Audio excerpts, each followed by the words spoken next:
Machine learning moves fast in software. But the moment it touches the physical world, manufacturing, robotics, lab automation, everything slows down.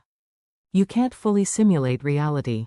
Every test means real equipment, real data collection, and real people coordinating fixes across teams. And physical ML is fundamentally different. In software, the problem and the solution live in the same layer.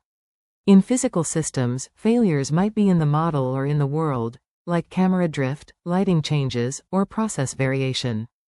Retraining can't fix a misaligned camera. That's what APA is built for.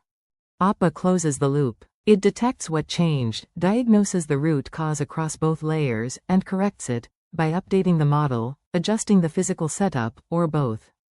On a factory floor today, defects escape to QA. Operators override false positives. Everyone knows something's wrong, but why?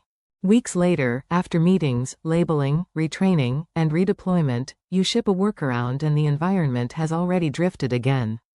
With APA, the system correlates failures with sensor signals, confirms the root cause, like camera drift on line 2, and corrects it directly. Then it updates the model only where needed, validates against real production outcomes, and deploys safely. This pattern generalizes anywhere you have sensors, feedback, and actuation, manufacturing, robotics, lab automation. This isn't ML automation. It's autonomous physical systems that continuously correct themselves as reality changes. Hours, not weeks. Autonomous physical systems.